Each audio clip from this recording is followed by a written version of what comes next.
Hey, come on in. Get comfortable. Pull that blanket up a little higher, turn the lights down low, and settle in, because tonight we are going deep into the woods. And I mean that literally. If you've found your way to this video, then you already know what kind of night this is going to be. It's the kind of night where the wind picks up, just a little outside your window, where the shadows in the corners of your room seem slightly deeper than usual, and where you find yourself listening a little too carefully to sounds you normally wouldn't notice. That's okay. That's exactly where we want to be. Tonight's stories come from one of the most iconic wilderness trails in the entire world, the Appalachian Trail. Over 2,000 miles of mountain paths, forest corridors, remote shelters, ridge crossings, and deep backcountry that stretches from Georgia all the way up to Maine. Millions of people have walked it. Thousands attempt a full through hike every single year. And out there, far from cell service, far from roads, far from anyone who could hear you call for help, some of those people experience things they cannot explain. Things that changed them. Things they still think about late at night, years later. These are their stories. And I want you to know, before we begin, that I did not take these lightly. I sat with each one. I felt the weight of them. Some of them are human horror. Some of them are the kind of strange that makes you question what is and isn't possible in the dark spaces between the trees. If you're new here, welcome. I am really glad you found this channel. If you enjoyed tonight's narration, please consider subscribing and leaving a comment down below. Tell me which story stayed with you the longest. I read every single one. Now, get comfortable. Close your eyes for just a moment if you want. And let me take you into the woods.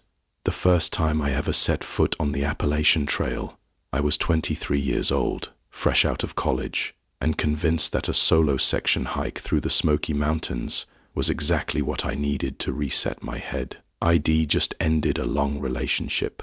ID just lost a job I hated but had counted on. I needed trees and silence and forward motion. I needed to feel small in a way that didn't hurt. I started at Fontana Dam in North Carolina on a Tuesday in early October. The weather was perfect that first morning, cool and sharp, with the kind of blue sky that looks almost painted. The leaves were starting to turn. Everything smelled like pine resin and cold soil. I had my permit, my bear canister, a solid 10-day supply of food, and a pack I'd been breaking in for 3 months. I felt genuinely ready. The first day was everything I had hoped for. Long climbs, wide views from rocky outcrops, the meditative rhythm of footstep after footstep. I ate dinner on a log near Molly's ridge shelter and watched the last of the light fade out of the sky. There were 2 other hikers at the shelter that night. A couple from Tennessee doing a weekend section. We talked for maybe an hour, shared some trail mix, and then everyone turned in. I slept like I hadn't slept in months. Day 2 was just as good. Day 3, I crossed into higher elevation, and the weather began to shift. The sky went gray and low by early afternoon. By the time I reached the next shelter, a cold drizzle had started, and the wind coming across the ridge had a real edge to it. I didn't mind. That's what rain gear is for. I was alone at the shelter that night.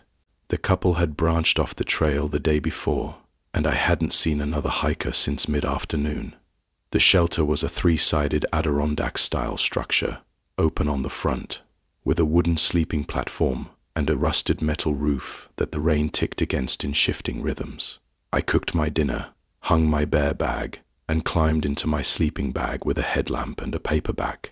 I felt peaceful. Safe, remote in that particular good way that backpackers chase. I fell asleep somewhere around 9. I woke up at what I later guessed was 2 in the morning. I didn't know what had woken me at first. I lay still and listened. The rain had stopped. The forest was completely quiet in that deep, absolute way it gets in the mountains at night, where even the insects have gone still. And then I heard it. Footsteps, not hesitant, not stumbling through underbrush. Deliberate, measured footsteps on the trail, heading toward the shelter. I told myself it was another hiker. Night hiking happens. People push late miles all the time. I unzipped my bag slightly and clicked on my headlamp, pointing it toward the shelter opening. The footsteps stopped. I waited. Nothing moved. I called out, "Hey, is someone there? There's room in the shelter." My voice sounded thin and too small in all that darkness. Silence. I stayed very still and listened for another 5 minutes. Nothing. I told myself I'd imagined it, or that it had been an animal, a deer or a black bear moving through on its nightly route. I turned off my headlamp. I closed my eyes. The footsteps started again, closer this time. I was certain they were footsteps, not hooves, not paws. They had that particular weight shift cadence of something walking upright. They were maybe 30 feet from the shelter now, maybe 20. I turned the headlamp on again. They stopped again exactly as before. My heart was doing something complicated in my chest. I kept the light on this time. I sat up. I watched the shelter opening and the trail beyond it for a long time. Whatever was out there, it didn't come into the light, and it didn't make another sound. I didn't sleep again that night. I sat up until the sky began to go gray, my headlamp on, my back against the shelter wall, listening to the silence. When it was light enough to see, I packed up quickly and got back on the trail. I looked for tracks near the shelter before I left. The soil at the edge of the trail showed my own boot prints from the night before, clear and defined. There was nothing else. No other boot prints, no animal tracks, nothing in the mud that should have been pressed by whatever had been walking toward me in the dark. I hiked 17 miles that day, without stopping for much more than water. I told myself it was because the weather had cleared and the miles were easy. But I knew, and I still know now, that it was because I needed to put as much trail as possible between myself and that shelter before night came again. I finished my section hike. I had 6 more days on the trail after that night, and nothing else unusual happened. But I want to be honest with you. Every single night, in every shelter from that point forward, I slept with my headlamp in my hand, and I always left it on a little longer than I needed to, just to be sure. That was my first story from the Appalachian Trail. It won't be the last. The thing about the is that the shelters are open to anyone. That's part of what makes them wonderful, and part of what makes them dangerous. You never fully know who you're sharing a night in the woods with. Most of the time, the people you meet on the trail are exactly what they appear to be. Tired, good-natured hikers with shared blisters and shared snacks, and very little interest in anything except sleep and the next morning's miles. Most of the time, my friend Marcus thru-hiked the full trail 4 years ago. He started in Georgia in late March and finished in Maine in early September. He's one of the most level-headed people I know, the kind of person who doesn't dramatize, who tends to understate rather than exaggerate, and who has almost no patience for what he calls campfire nonsense. When Marcus tells you something scared him, you pay attention. He was about 3 weeks into his hike when he arrived at a shelter in Virginia, late on a Thursday afternoon. It was a well-maintained shelter, one of the better ones, close to a freshwater spring, and a solid day's walk from the nearest road crossing. He was the first one there. He set up his sleeping spot, filtered water, started cooking, and watched 2 more hikers come in around 5:30. A young woman solo hiking north, and an older man who said he was section hiking and had a trail name Marcus couldn't quite catch, something that sounded like shepherd or shepherd. The man was in his mid to late 50s, Marcus guessed, well-equipped, quiet. The young woman was friendly and talkative. Her name was Dee, and she was from Colorado, and she had a laugh that echoed off the shelter walls. She and Marcus talked through dinner while the older man sat at the far end of the shelter and ate his food and said almost nothing. His silence wasn't hostile exactly. It was just very, very complete. He didn't respond to questions unless directly addressed, and even then, he gave short, flat answers that ended conversations rather than opening them. At some point in the early evening, Marcus mentioned where Head stopped the night before, which shelter, which ridge. The old man looked up at that, looked at Marcus directly, which was notable because Head mostly been staring at his food or at the trees. "You came through the gap," the old man said. "Yeah," Marcus said, pretty straightforward. The old man nodded slowly. "You see anyone on that section?" Marcus said no, he hadn't seen another soul for most of the previous day. The old man looked back at the trees. "That's good," he said. He didn't explain what he meant. Marcus said it felt like a strange thing to say, and he filed it away in that part of his brain that flags things as slightly off, without knowing exactly why. That night, the shelter filled in a bit more. A couple of college-age guys arrived after dark, set up quickly, and went to sleep without much conversation. By 9:30, everyone was in their bags. Marcus drifted off and slept well for the first few hours. He woke up sometime around 1 in the morning, and his first sensation was simply that something had changed. He couldn't immediately identify what. He lay still and took inventory. The college kids were breathing steadily. Dee was quiet. And then he realized what it was. The old man was not in his sleeping bag. Marcus could see the empty bag at the far end of the shelter clearly in the pale light filtering through the trees. The man's pack was still there. His boots were still there. But the man himself was gone. Marcus told himself the man had gotten up to use the bathroom. That's the obvious, reasonable explanation, and Marcus stayed with that explanation. He waited. 5 minutes passed. 10. He watched the shelter entrance.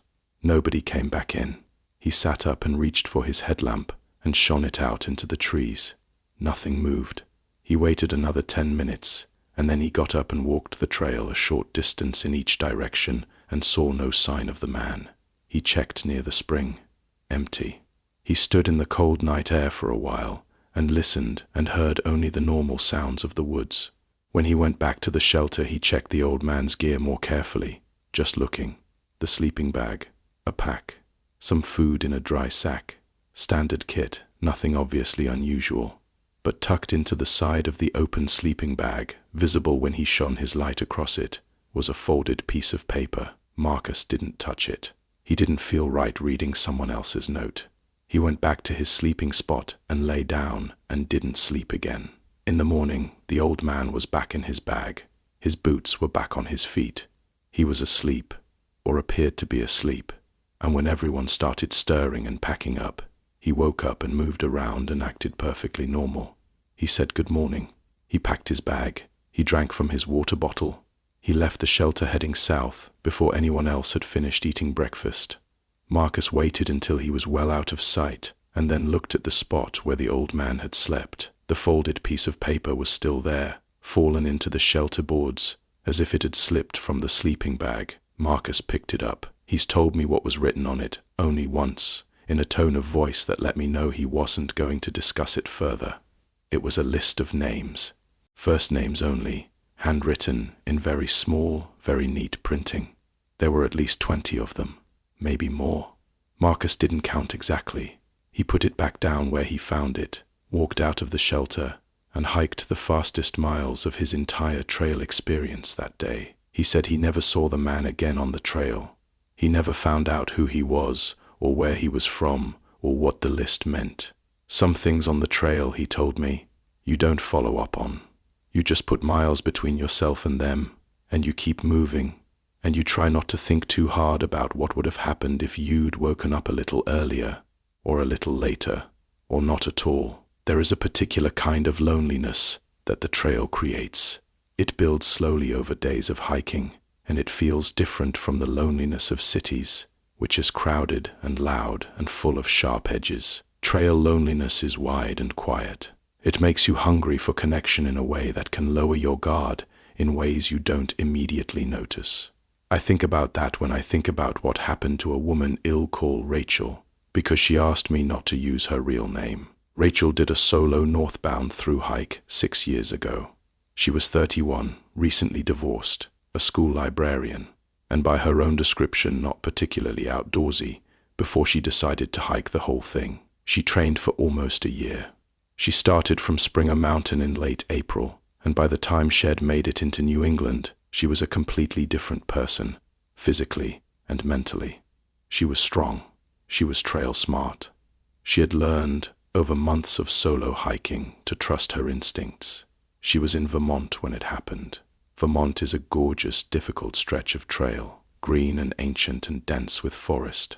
The mud season in Vermont is no joke, and the terrain is relentless.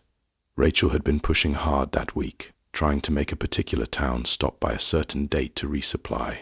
She was moving fast and camping somewhat more remotely than she preferred, away from established shelters, a few nights in a row. She set up her tent one evening, about 30 yards off the trail, tucked into a hollow between two mossy hillocks near a small creek.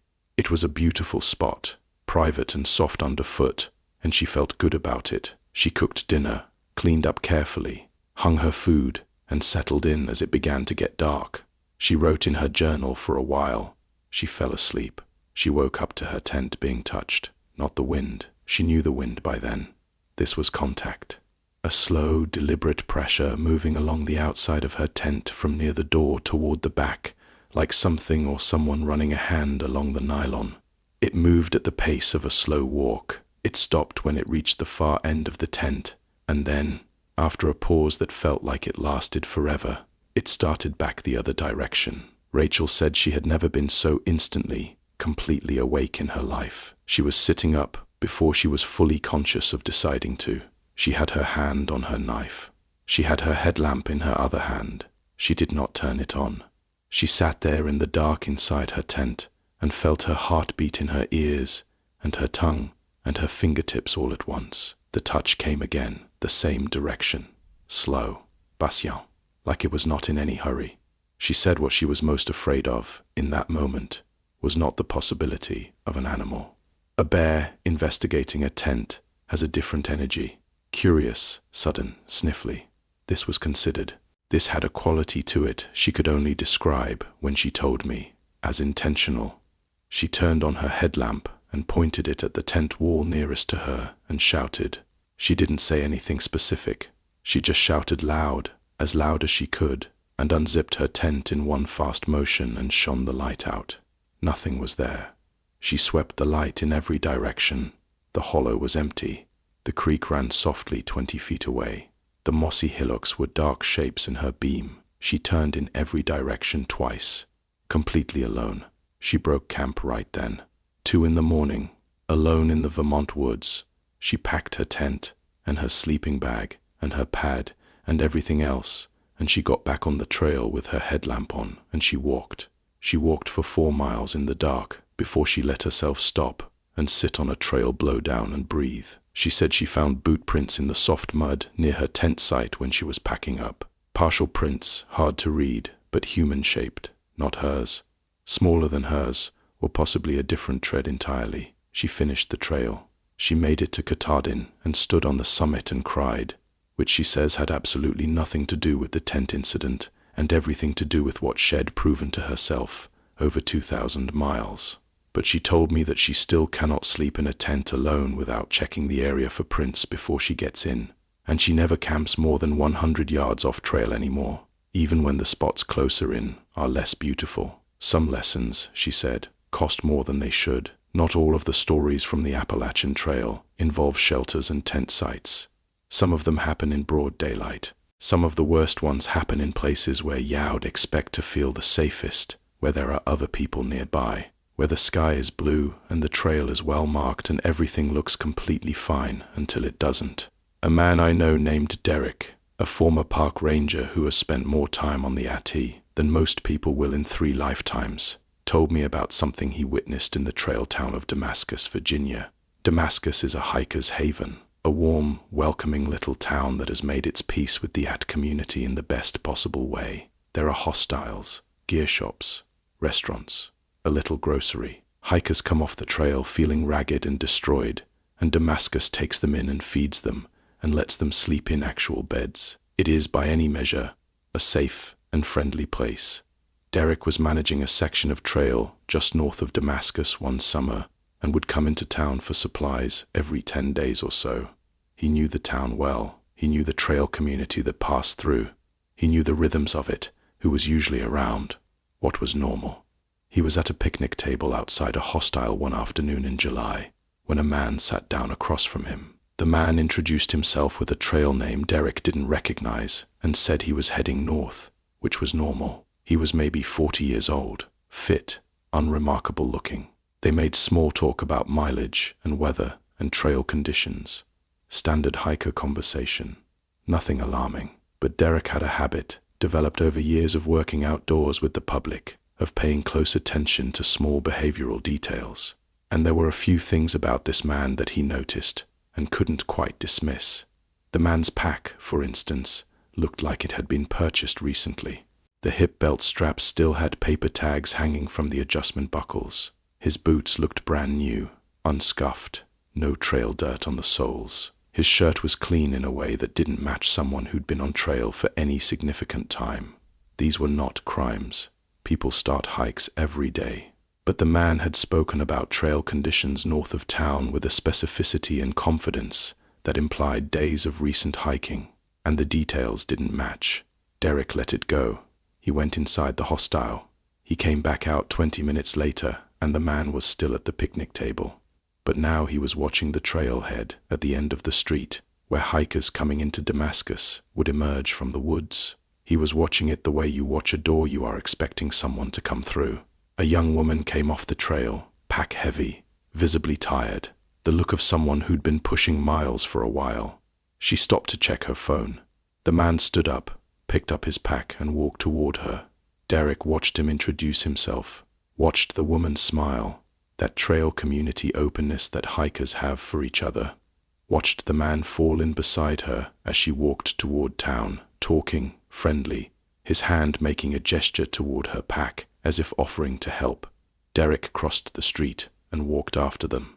He inserted himself into the conversation with the practiced ease of someone who has worked public land for a long time. He said he was a ranger with the trail service and asked the man for his permit, which was a slightly invented bureaucratic claim, but not entirely false given Derek's position. The man produced nothing, said he hadn't gotten one yet, gave a different name this time than the one had given Derek at the picnic table, a different trail name, and then, when Derek pushed, a different given name as well. The young woman's smile had gone flat and careful. She had picked up on something. The man left. He walked away in a direction that wasn't toward any hostile or trailhead, just down a side street, and Derek watched him go.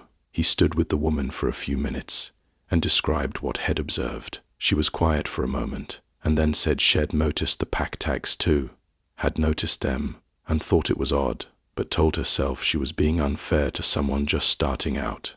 They filed a report with the local police department. Derek gave a description.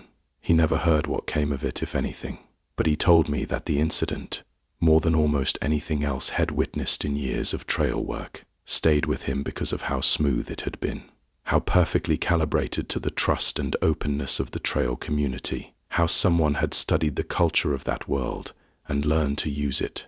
He said there is a reason he tells every solo hiker he meets, especially women hiking alone, not to announce where they are camping that night, not to say, in a hostel full of strangers, that they plan to camp at such and such a spot, 8 miles up the trail, not to share their schedule or their itinerary with anyone they've met less than an hour ago, no matter how warm and friendly the trail community spirit feels in that moment. The woods are full of good people. He said that clearly, and he meant it, but a small number of bad people know exactly where the good people go.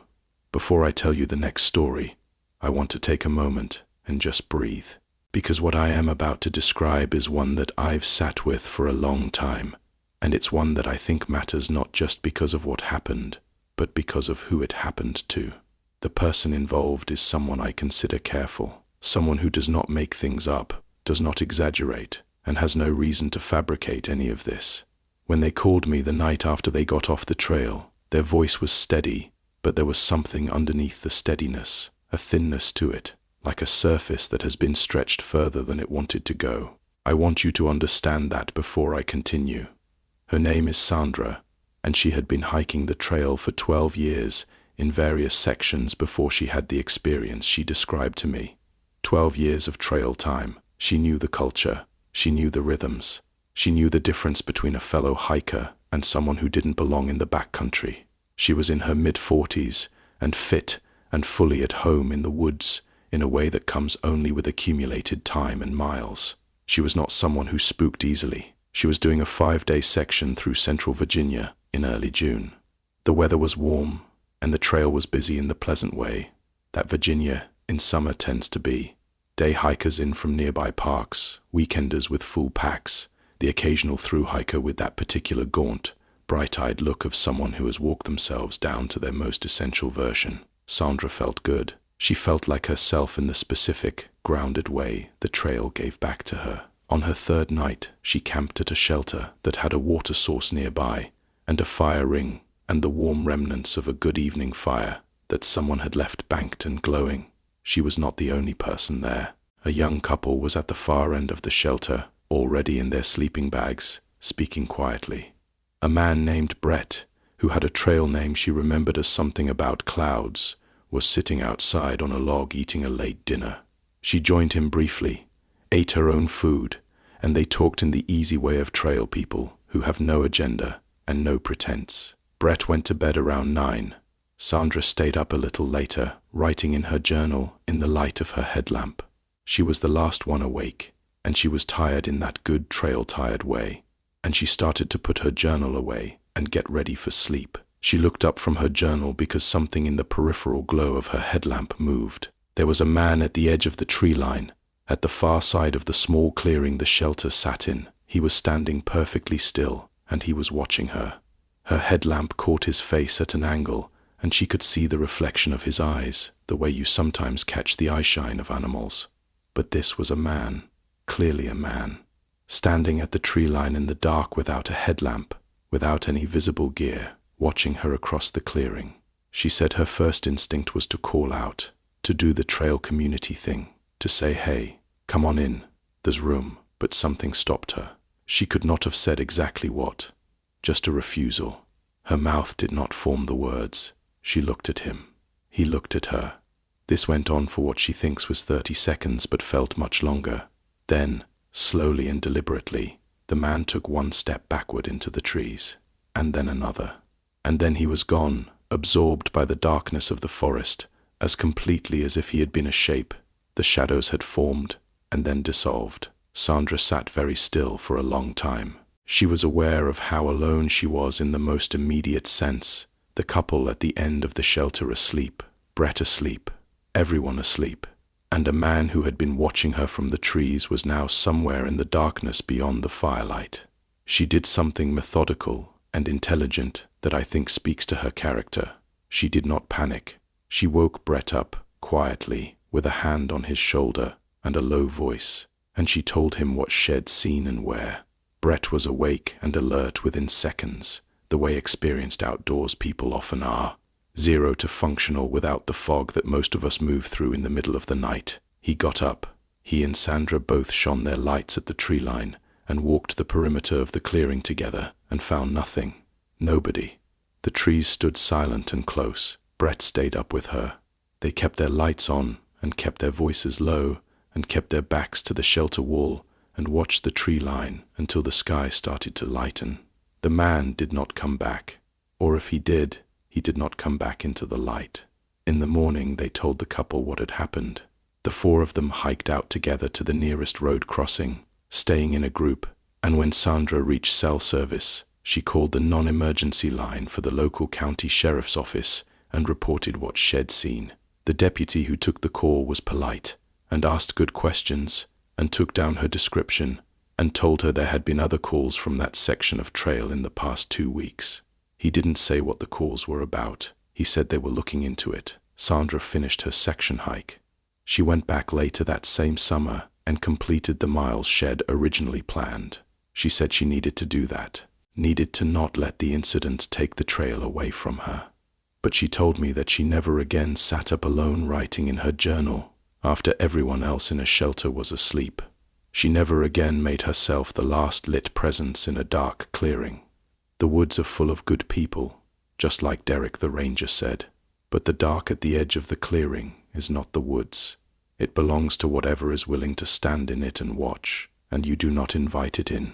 There are parts of the Appalachian Trail that have their own gravity, places where the trail passes through something older than roads, older than the maps we use to track it, older than the communities that have grown up around it. The trail in some sections crosses land that has stories attached to it going back farther than white settlement, stories that belong to the people who knew those mountains first, and stories that those mountains themselves seem to want to keep telling. I want to be careful here because I don't want to be dismissive or sensationalize anything, but I've talked to enough long trail hikers that I can tell you the following, and leave it for you to sit with. A woman named Gloria, a retired teacher who completed her through hike at age 62, and documented it extensively in a trail journal that became something of a small internet legend. Wrote about an experience she had in western North Carolina that she prefaced in her journal with the words, "I have thought carefully about whether to include this, and I have decided I must." She had camped alone on a small knob about a half-mile off the main trail, following a faint footpath to a clearing with a view west.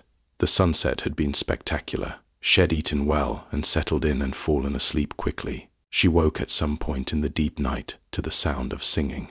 Not nearby, not loud. It was distant and threading, coming from somewhere down the mountain, and it had a quality she described in her journal as ancient, though she admitted that word probably wasn't precise enough. It was not English. It was not any language she could identify. It rose and fell, and rose again, and it did not stop for what she estimated was 45 minutes. She wrote that she was not frightened exactly. That surprised her. She expected to be afraid, but what she felt instead was something more like an awareness, a sense of being perceived rather than being threatened, as if whatever was singing was not unaware of her presence, but had decided she could stay. The singing stopped before dawn, and when the light came up, she hiked back to the main trail and continued northbound. She mentioned the experience to a section hiker she met later that morning, a local man, and he listened to her description carefully, and then told her without much effect that there were places in those hills, that the local people did not go at night, that there were sounds from those hills, that people in the valley towns had heard for generations and did not have good explanations. For, he said it was better, in his opinion, not to camp off the main trail in that section, not because of any danger that he could name, but because, as he put it, some places are occupied in ways we don't have good language for, and it is more respectful, and probably more sensible, to let them be. Gloria made note of the GPS coordinates for that knob in her journal. She did not go back. There is a particular kind of encounter on the Ati that doesn't make the news, and doesn't get filed in any report, and doesn't get spoken about often because the person it happens to isn't entirely sure what to say. They know what they saw. They know the difference between what their brain does when it's sleep-deprived and underfed, and what happened to them on a certain stretch of trail, in certain light at a certain hour. They just don't have a framework for it that doesn't sound like something to be doubted. A 27-year-old hiker named Jordan was 3 days out of Harper's Ferry, West Virginia, heading north through Maryland. Maryland is a short, lovely section of the trail, one of the few states the AT crosses that can be done in a day or two if you push it. The terrain is gentler than most. The trail follows ridgelines above the Chesapeake and Ohio Canal and the Potomac River, and on clear days the views are wide and long, and you can feel the whole weight of the trail's geography around you. Jordan was moving fast and feeling good. He was a strong hiker, and he liked Maryland for exactly the reason most thru hikers do. It felt like a gift after the more demanding southern miles, and the proximity to road crossings and small towns gave it a different energy. He planned to make his camp spot by 4 in the afternoon, which would leave him time to rest before dark. He was on a long, open ridge section, one of those stretches where the trees thin and the trail runs between rocky outcrops and low shrubs, and you can see a good distance ahead. Midday, cloudless, the kind of light that leaves no shadows to misread. He saw a figure on the trail ahead, standing still, facing his direction. He thought at first it was a hiker who had stopped to check a map or eat a snack. Normal. He kept walking. The figure stayed still. As he got closer, maybe 200 feet away, he could see it was a person in dark clothing, still and upright, and watching him. Jordan waved, the standard trail greeting. The figure did not wave back, did not move at all. At 100 feet, Jordan could see it was a man, older or appearing older. No visible pack, no hiking poles, no water bottle or snacks in hand, just standing on the trail in the open light looking at him. Jordan called out a hello. The man said nothing. At 50 feet, Jordan slowed down. He said his brain was running 2 tracks simultaneously. The rational one that was building a list of explanations. Day hiker who's lost, person in medical distress, guy who's just a little odd, and the other track, the one running underneath, that was telling him with increasing insistence that something was very wrong. He was at 30 feet when the man simply wasn't there anymore. He stopped walking. He stood completely still and looked at the trail in front of him. The trail was empty. There was no place to step off quickly. The shrubs on each side were low and sparse and would have shown anyone moving through them. Jordan looked both ways along the ridgeline, as far as he could see. Empty trail in both directions. He stood there for what he described as a long time, not moving, not being able to fully process what had just happened in the full and open noonday light on a stretch of trail with a clear view of a quarter-mile in each direction. He eventually moved forward. He passed through the spot where the man had been standing. The trail was undisturbed. No footprints in the thin trail dust, though Jordan's own feet were leaving clear marks with each step. He kept walking, faster than before, and he hiked the rest of that Maryland day with an unease he couldn't shake. He told me he is not someone who believes in ghosts. He said that clearly and was comfortable with the slight embarrassment of what he was describing. But he said he is also not someone who lies to himself, and that he saw what he saw in conditions that made misperception genuinely difficult, and that he has no good explanation for it, and that he has accepted the possibility that not everything that happens in the old mountain country of the East has an explanation he is equipped to provide. Some things, he said, you put in a box, you close the box, you keep walking. I want to tell you about a shelter in central Pennsylvania that the hiking community has a complicated relationship with. I am going to be deliberately vague about its exact location, because I don't want to send curious people somewhere that has a history. Ya will understand why by the end.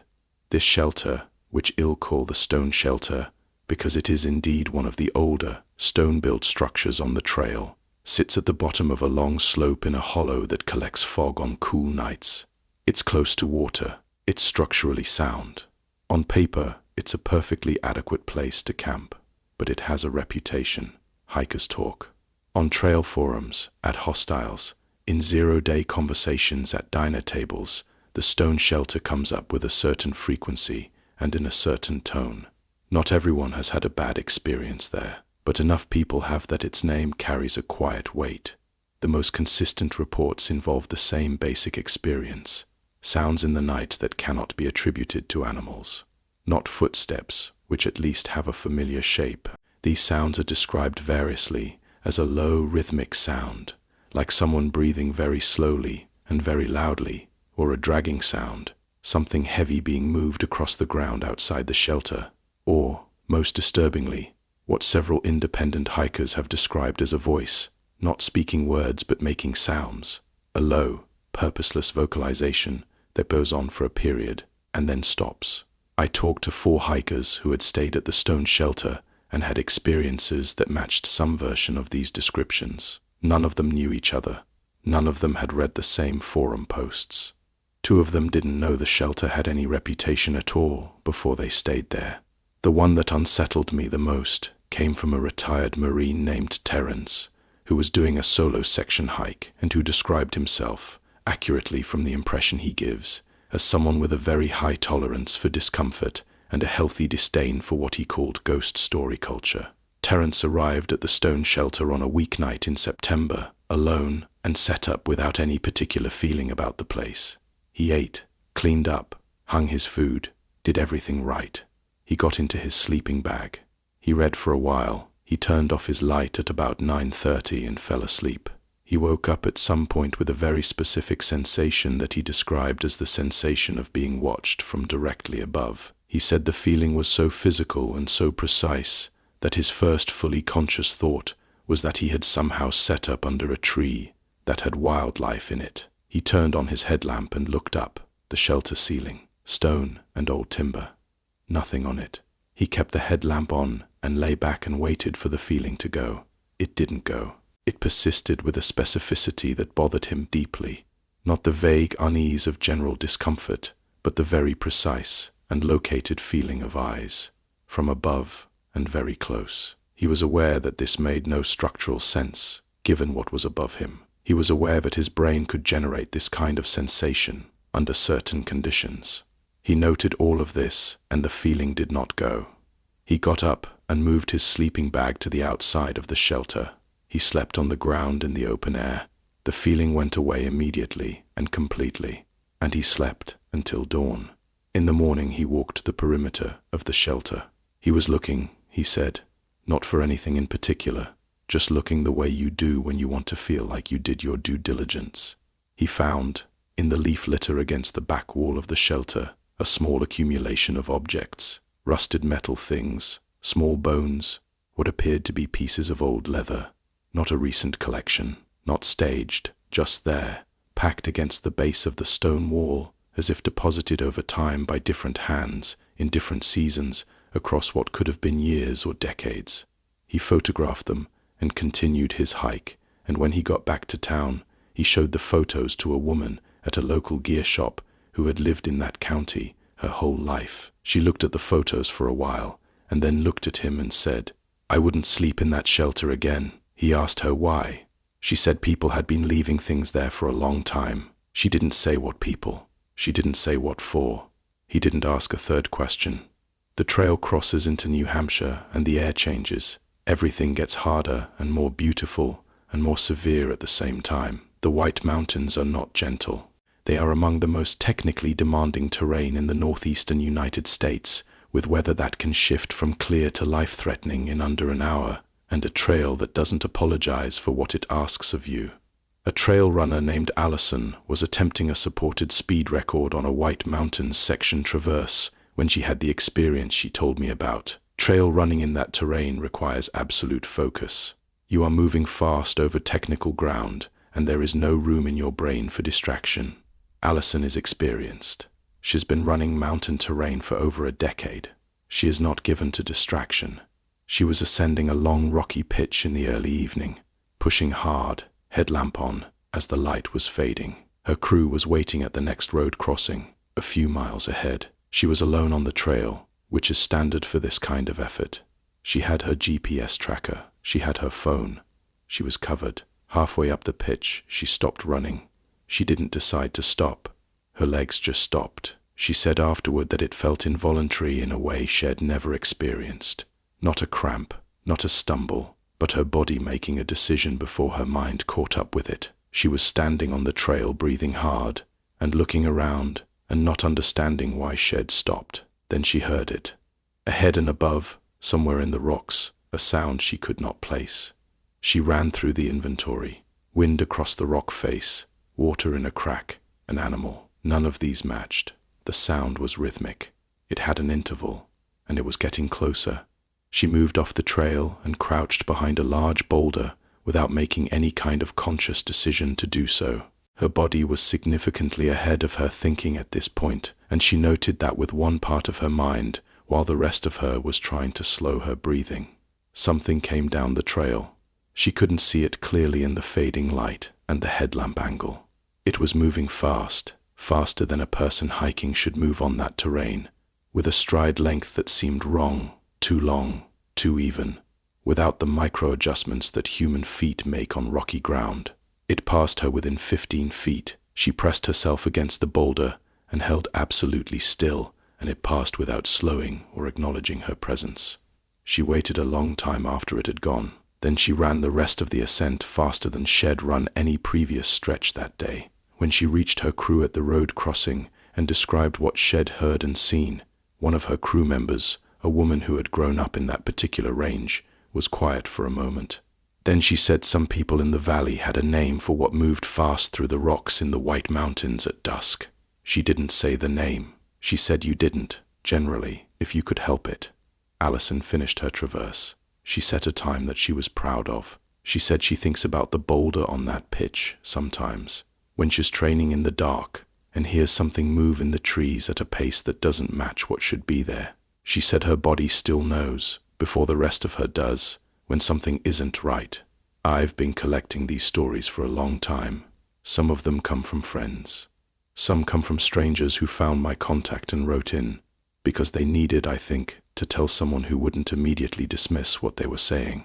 Some come from older sources, journals and letters, and accounts that predate the trail's formal establishment. Stories about those mountains from people who walked them before there was a white blaze to follow.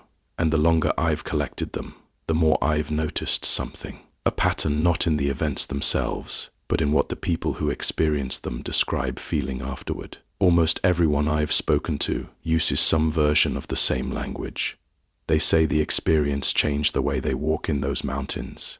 Not in a way that makes them afraid to go back. Most of them go back. Most of them are still out there. But in a way that changed their attention, changed what they notice. They stop more. They listen more. They look at the edges of their vision rather than just the trail ahead. They have become, in some fundamental way, more awake to the possibility that the world is wider than what they can account for, that the woods hold more than they advertise. There is a man called Thomas who has hiked every single year on the since he was 19 years old. He is 56 now. He has done the full trail 3 times and has hiked hundreds of individual sections. He has had experiences that fall into almost every category I've described to you tonight. The unexplained sounds, the felt presence, the impossible sighting, the human threat that turned and left without escalating, the place that made him feel seen by something he couldn't name. He told me once, at the end of a very long conversation, that the thing he had come to believe, after all of it, was this: the trail was not just a path, it was an invitation. To walk 2,000 miles through the oldest mountains on this continent, through terrain that remembers things the cities have forgotten, is to accept a kind of agreement. You are entering something that predates your understanding of it, and in return for passage, it shows you things. Sometimes those things are beautiful. Sometimes they are clarifying in a way that is difficult to sit with, and sometimes, in the deep night on a section of trail far from any road, they are something else entirely. He said he has never been seriously harmed on the trail.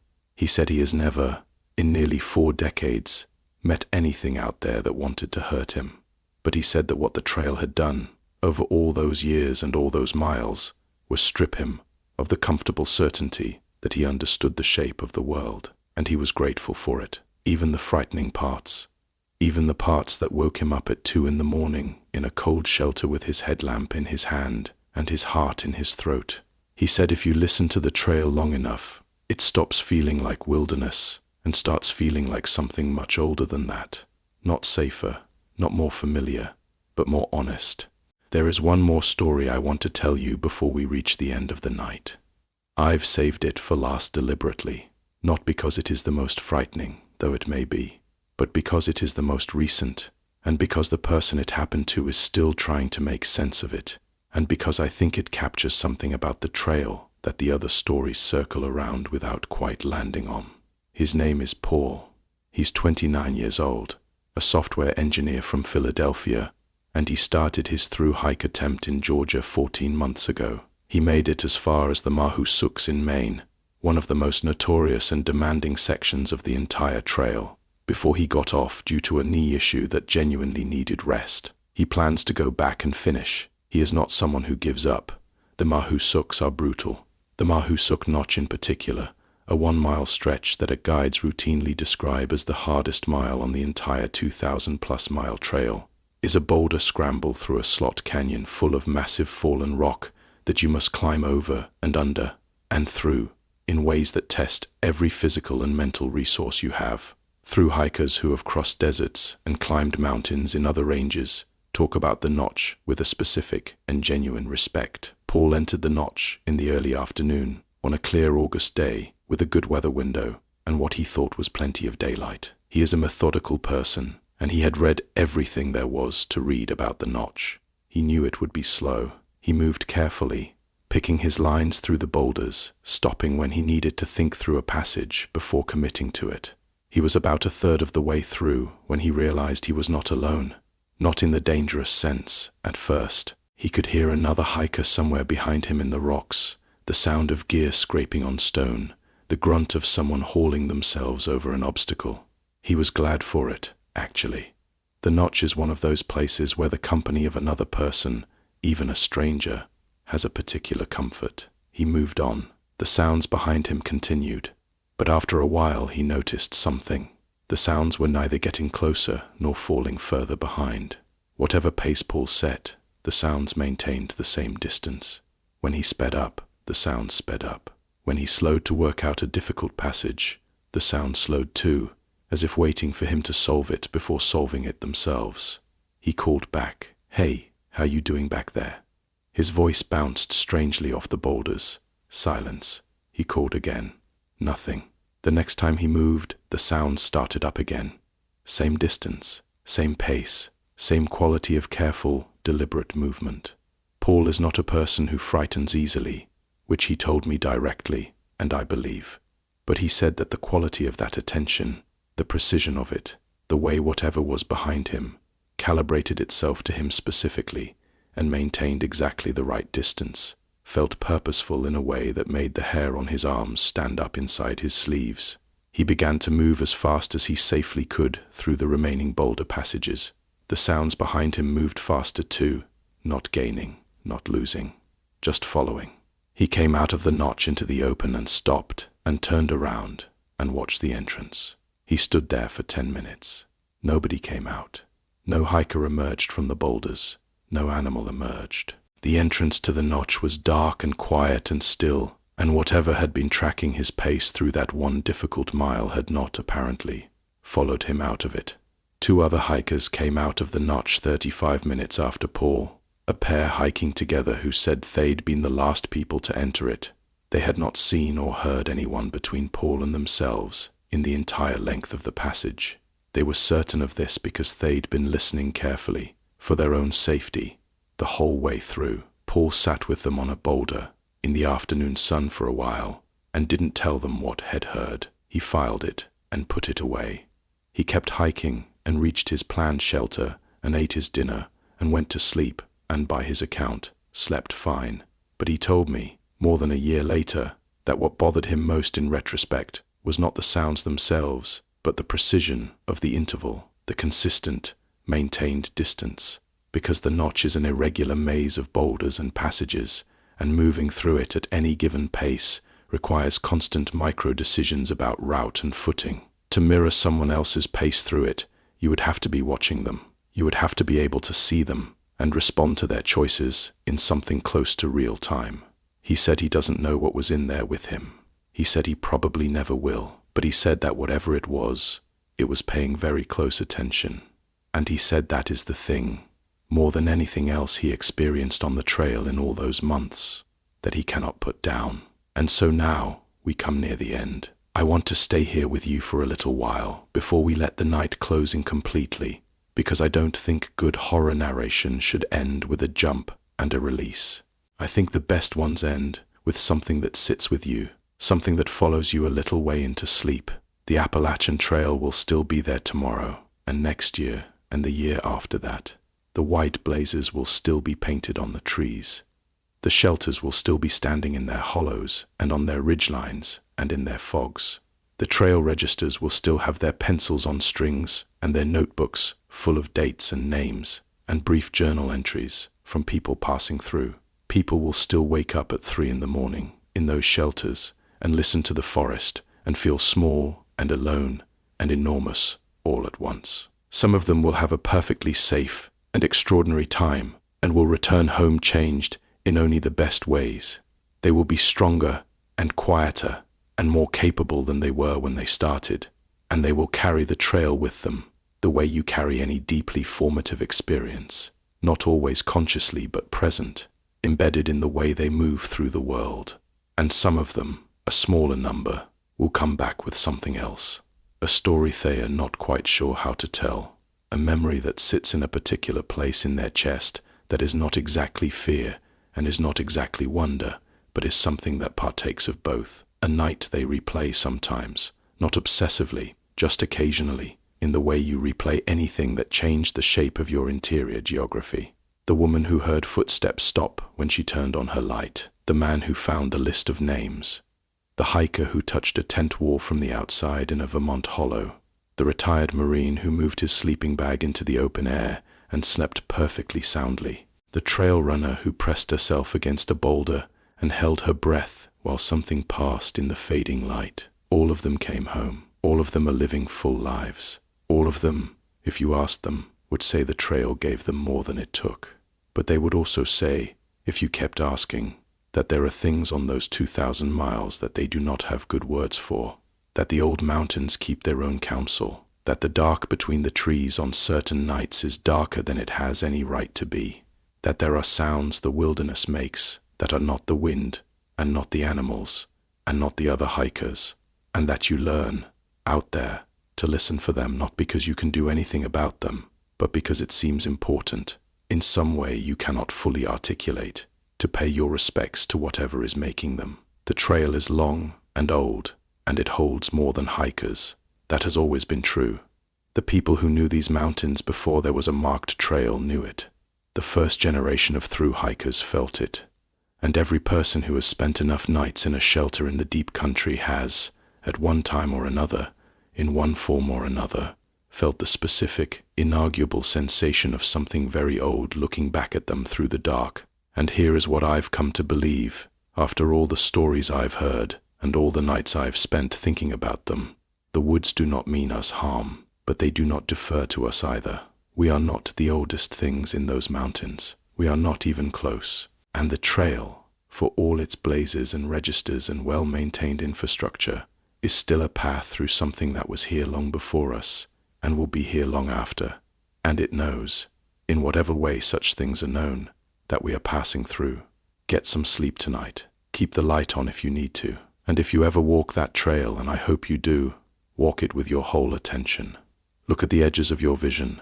Listen with more than your ears. Notice when the birds go quiet. Notice when the air changes. And if, somewhere on a long ridge in the late afternoon with good light and a clear view in both directions, you see something standing on the trail that isn't there, when you reach the spot where it was standing, just keep walking. Don't stop, don't call out, don't wait to find out what it was. Just put your head down and your feet forward and walk into whatever comes next, because that is what the trail has always asked of us, and it is the only honest answer we have to give. The mountains were here first. In the end, the only thing that comes for all of us is the dark between the trees, patient and quiet and impossibly old, waiting at the edge of the light you brought with you.